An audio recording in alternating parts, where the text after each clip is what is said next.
నమస్తే, welcome to burning issue. నిరుద్యోగులు ఉద్యోగాల్లో చేరిపోయారు. బడుల్లో పిల్లలకు పాఠాలు కూడా చెప్పేస్తున్నారు. కానీ ప్రతిపక్ష వైసీపీకి మాత్రం ఇంకా డిఎస్సి ఫీవర్ తగ్గలేదు. ఆధారాలు లేవు, కోర్టుకు సాక్ష్యాలు ఇవ్వలేరు. కానీ మైక్ దొరికితే చాలు నారా లోకేష్ రాజీనామా చేయాలంటూ నానా యాగి చేస్తున్నారు. అసలు అభ్యర్థులే లేని ఈ ఆందోళనల వెనుక వైసీపీ అసలు టార్గెట్ ఏంటి? రెడ్ బుక్ పేరు చెప్తేనే వణికిపోతున్న ఫ్యాన్ పార్టీ నేతలు బాబును నేరుగా ఎదుర్కోలేక లోకేష్పై పడ్డారా? భవిష్యత్తులో బలమైన లీడర్గా లోకేష్ ఎదుగుతున్నారన్నటువంటి భయమే ఈ డిఎస్సి డ్రామాకు కారణమా? ప్రైమ్ 9 బర్నింగ్ ఇష్యూలో ఇప్పుడు చూద్దాం.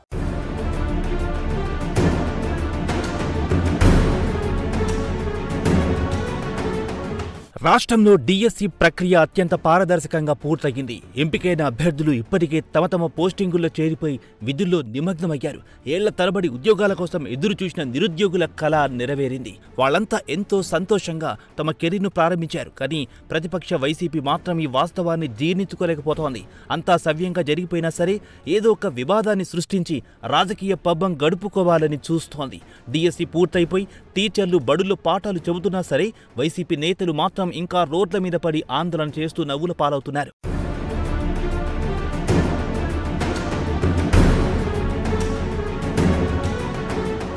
డిఎస్సిలో స్పోర్ట్స్ కోటా ఎంపికల్లో భారీగా అక్రమాలు జరిగాయంటూ వైసీపీ నేతలు గగ్గోలు పెడుతున్నారు. కానీ వారి ఆరోపణల్లో ఏమాత్రం పసలేదని స్పష్టంగా అర్థమవుతోంది. అక్రమాలు జరిగాయని ఆరోపించడమే తప్ప దానికి సంబంధించి కనీస ఆధారాలు చూపించడంలో వైసీపీ పూర్తిగా విఫలమైంది. కనీసం ఒక్క సాక్ష్యమైన చూపించాలని న్యాయస్థానం అడిగినా సరే కోర్టుకు కూడా ఎలాంటి ఆధారాలు ఇవ్వలేని దయనీయ స్థితిలో వైసీపీ ఉంది. దీన్ని చూస్తే వారు చేస్తున్న ఆరోపణలన్నీ కేవలం గాలిమాటలే అని, రాజకీయ దురుద్దేశంతోనే ఈ బురద జల్లుతున్నారని తేటతెల్లమవుతోంది.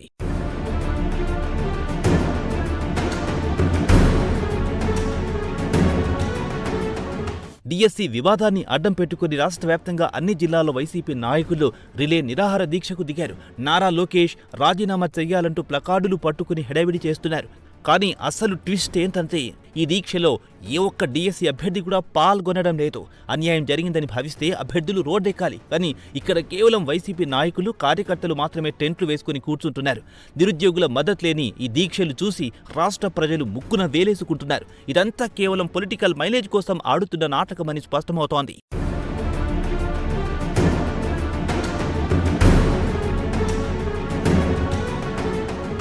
అభ్యర్థులు లేరు, ఆధారాలు లేవు, కోర్టులో సాక్ష్యాలు లేవు. అయినా సరే వైసీపీ నేతలు మాత్రం లోకేష్ రాజీనామా చేయాలంటూ ఒక్కటే పాట పాడుతున్నారు. అసలు ఎక్కడో చిన్న గాలి వార్త వస్తే ఏకంగా విద్యాశాఖ మంత్రి రాజీనామా అడగడం వెనుకున్నటువంటి లాజిక్ ఏంటి? డిఎస్సి ముసుగులో లోకేష్ను టార్గెట్ చేయడం వెనుక వైసీపీ అసలు ఆంతర్యం ఏంటి? ఆ రెడ్ బుక్ పేరు వింటేనే వైసీపీ క్యాంప్లో ఎందుకు అంతలా వణుకు పుడుతుందో ఇప్పుడు చూద్దాం.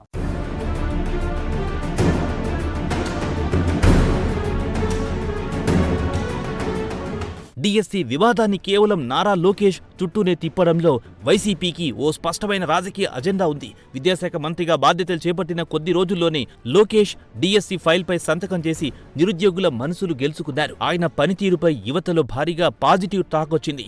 ఈ క్రేజ్ను ఎలాగైనా డ్యామేజ్ చేయాలన్నదే వైసీపీ ప్రధాన లక్ష్యం. అందుకే స్పోర్ట్స్ కోటా పేరుతో ఓ కృత్రిమ వివాదాన్ని సృష్టించి దాన్ని నేరుగా లోకేష్కు ఆపాదిస్తున్నారు. లోకేష్ను బద్నాం చేస్తే యువతలో ఆయనకున్న ఇమేజ్ దెబ్బతింటుందని వైసీపీ నేతలు పగటి కలలు కంటున్నారు.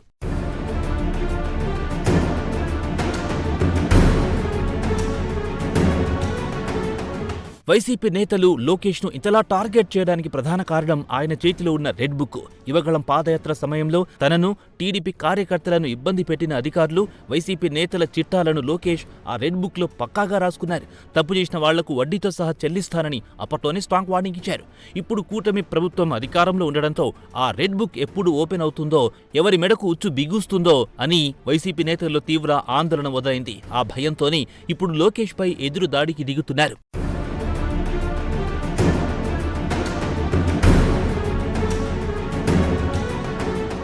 రెడ్ బుక్ అమలు మొదలైతే తమ రాజకీయ భవిష్యత్ ప్రశ్నార్థకంగా మారుతుందని వైసీపీ నేతలు లోపల భయపడిపోతున్నారు. గత 5 ఏళ్లలో తాము చేసిన అరాచకాలు, అవినీతి బాగోతాలు ఒక్కొక్కటిగా బయటపడుతున్న వణుకు వారిలో స్పష్టంగా కనిపిస్తోంది. అందుకే లోకేష్ దృష్టిని మరల్చేందుకు, ఆయనపై రాజకీయ ఒత్తిడి పెంచేందుకు ఈ డిఎస్సి వివాదాన్ని ఓ ఆయుధంగా వాడుకుంటున్నారు. లోకేష్ ను డిఫెన్స్ లో పడేస్తే రెడ్ బుక్ అమలు ఆగిపోతుందన్నది వైసీపీ నేతల మాస్టర్ ప్లాన్ గా తెలుస్తోంది. కానీ వారి పప్పులు ఉడికేలా కనిపించడం లేదు.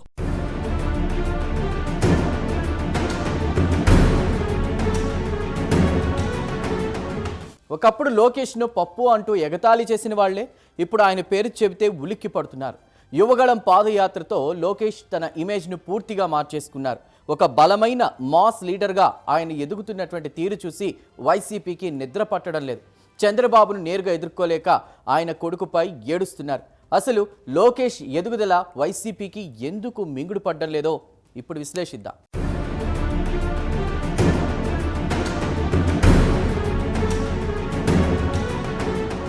నారా లోకేష్ రాజకీయ ప్రస్థానం యువగళం పాదయాత్రకు ముందు, ఆ తర్వాత అని చెప్పుకోవాలి. పాదయాత్ర ద్వారా ప్రజల్లోకెళ్లిన లోకేష్ వారి కష్టసుఖాలను తెలుసుకుని ఓ పరిణతి చెందిన నాయకుడిగా ఎదిగారు. తన ప్రసంగాలతో, బాడీ లాంగ్వేజ్తో యువతను విశేషంగా ఆకర్షించారు. మంగళగిరిలో భారీ మెజార్టీతో గెలిచి తన సత్తా ఏంటో నిరూపించుకున్నారు. లోకేష్లో వచ్చిన ఈ అనూహ్యమైన మార్పును, ఆయన మాస్ లీడర్గా ఎదుగుతున్న తీరును వైసీపీ నేతలు ఏమాత్రం జీర్ణించుకోలేకపోతున్నారు.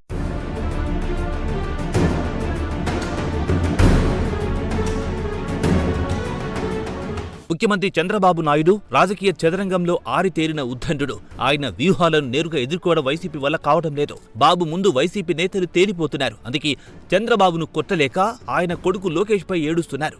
లోకేష్ ను టార్గెట్ చేయడం ద్వారా చంద్రబాబును మానసికంగా దెబ్బతీయాలన్నది వైసీపీ కుటిల వ్యూహం. తండ్రిని ఎదుర్కోలేమనే జంకుతోనే కొడుకుపై బురద చల్లే కార్యక్రమాన్ని వైసీపీ భుజానకెత్తుకుందని రాజకీయ పండితులు విశ్లేషిస్తున్నారు.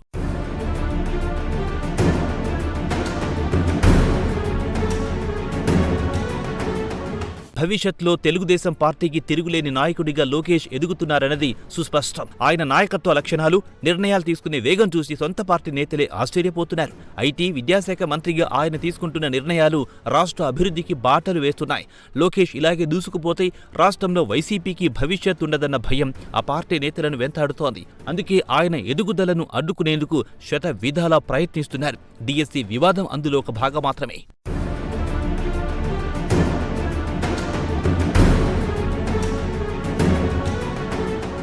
నిరుద్యోగుల మీద ప్రేమ ఉంటే ప్రభుత్వంతో మాట్లాడాలి, సమస్య పరిష్కారానికి దారులు వెతకాలి. కానీ వైసీపీ నేతలు మాత్రం మైక్ దొరికితే చాలు రాజీనామా చేయాలంటూ పాట పాడుతున్నారు. 5 ఏళ్లు అధికారంలో ఉండి జాబ్ క్యాలెండర్ పేరుతో నిరుద్యోగులను మోసం చేసిన వీళ్లకు ఇప్పుడు వాళ్ళ గురించి మాట్లాడే నైతిక హక్కు ఉందా? లోకేష్ సైలెంట్గా చేసుకుపోతున్న ఆపరేషన్ చూసి వైసీపీకి ఎందుకు చెమటలు పడుతున్నాయో ఇప్పుడు చూద్దాం.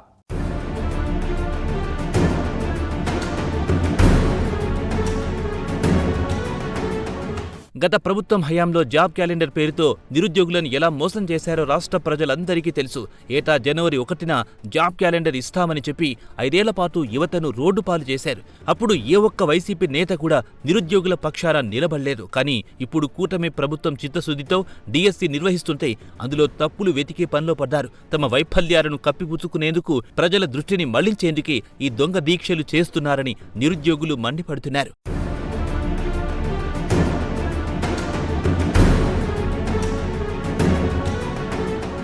లోకేష్ను టార్గెట్ చేయడం ద్వారా ఆయన ఆత్మస్థైర్యాన్ని దెబ్బతీయాలన్నది వైసీపీ వ్యూహం.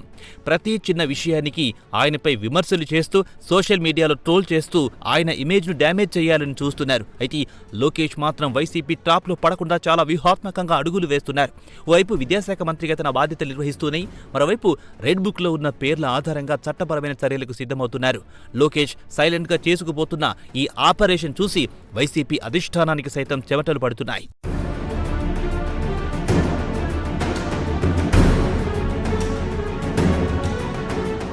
తప్పు చేసిన వారు ఎంతటి వారైనా వదిలిపెట్టే ప్రసక్తే లేదని లోకేష్ తన చేతల ద్వారా నిరూపిస్తున్నారు. వైసీపీ నేతలు ఎన్ని విమర్శలు చేసినా ఆయన ఏమాత్రం పట్టించుకోకుండా తన పని తాను చేసుకుపోతున్నారు. విమర్శించిన వాళ్ల నోళ్లు మూయించేలా తన పనితీరుతో సమాధానం చెబుతున్నారు. విద్యాశాఖలో ప్రక్షాళన చేస్తూ ప్రభుత్వ పాఠశాలల రూపురేఖలు మార్చేందుకు ఆయన చేస్తున్న కృషికి సర్వత్రా ప్రశంసలు దక్కుతున్నాయి. లోకేష్ వర్కింగ్ స్టైల్ చూసి వైసీపీ నేతలకు దిమ్మ తిరిగిపోతోంది.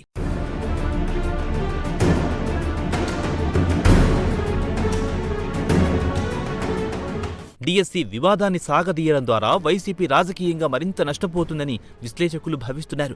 ఆధారాలు లేకుండా ఆరోపణలు చేయడం, అభ్యర్థులు లేకుండా దీక్షలు చేయడం వల్ల ప్రజల్లో ఆ పార్టీ పట్ల మరింత చులకన భావం ఏర్పడుతోంది.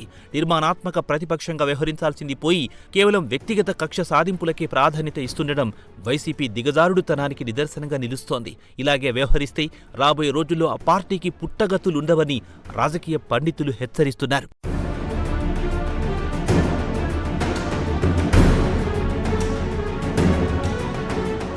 నిరుద్యోగుల సమస్యలపై పోరాడడం తప్పు కాదు, కానీ దాన్ని రాజకీయ స్వార్థం కోసం వాడుకోవడం ముమ్మాటికి తప్పే.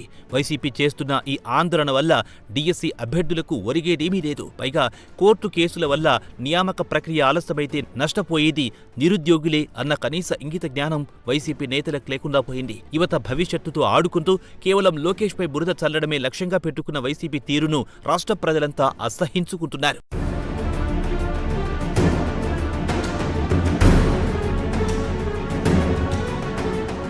మొత్తం మీద డిఎస్సి వివాదం వైసీపీ రాజకీయ దివాళకోరుతనానికి అద్దం పడుతోంది. రెడ్ బుక్ భయంతో లోకేష్ ఎదుగుదలను చూసి ఓర్వలేక వారాడుతున్న ఈ పొలిటికల్ డ్రామా త్వరలోనే క్లైమాక్స్ కు చేరుకోబోతోంది. కోర్టులో ఆధారాలు నిరూపించలేక వైసీపీ నేతలు తలదించుకునే పరిస్థితి రావడం ఖాయంగా కనిపిస్తోంది. అబద్ధాలతో, ఆరోపణలతో రాజకీయం చేయాలనుకుంటే ప్రజలు తగిన బుద్ధి చెబుతారన్న వాస్తవాన్ని వైసీపీ నేతలు ఎంత త్వరగా గ్రహిస్తే అంత మంచిది.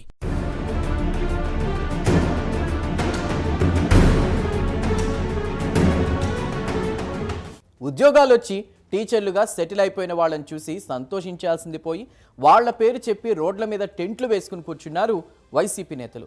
కోర్టు సాక్ష్యాలు అడిగితే నీళ్లు నములుతున్నారు. కానీ మైక్ దొరికితే మాత్రం లోకేష్ రాజీనామా చేయాలంటూ రెచ్చిపోతున్నారు. ఇదంతా చూస్తుంటే రెడ్ బుక్ భయం వైసీపీ నేతలను ఎంతలా వెంటాడుతుందో పక్కాగా అర్థమవుతోంది.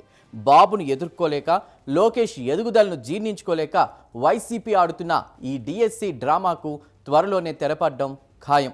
అబద్ధపు ఆరోపణలతో బురద చల్లాలని చూస్తే ఆ బురద వాళ్లకే అంటుకుంటుందన్న లాజిక్ వైసీపీ నేతలు మిస్ అయ్యారు.